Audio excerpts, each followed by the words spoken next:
नमस्कार सांग माने मु लिपु स्वागत करुच्ची मो चैनल लाइव विथ लिपुर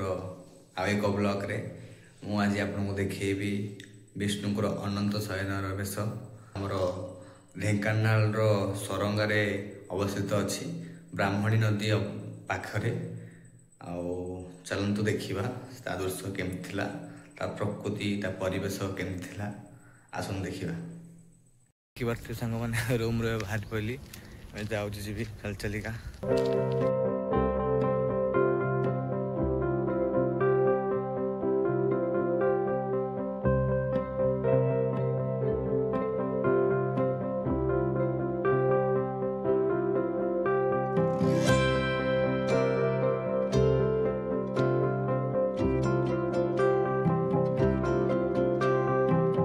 आपण मैंने भावुचे पहुँची गले कि पहुँचने आउ टे बाट अच्छी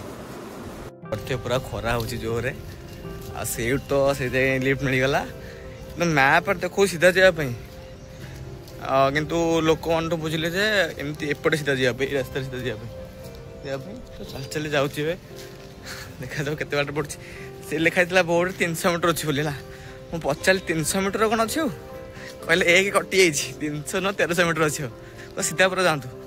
तो चल चल जाऊँगी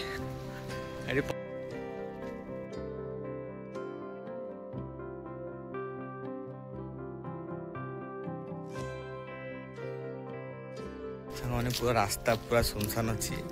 एवं 10टा 10:30 है काली एठी पूरा पूरी प्रबल वर्षा होता आज कि प्रबल खरा हो खरा जे जोर हो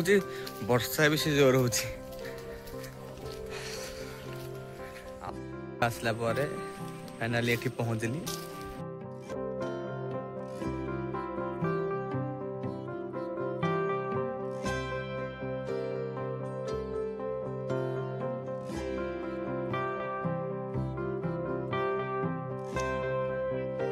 मत भी लगला से जो आगड़ा है बुड़ी मैंने बुड़ी बोली से नुह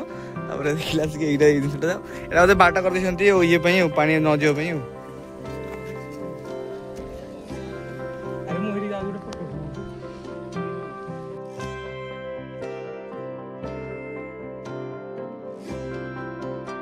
शयन जो अच्छा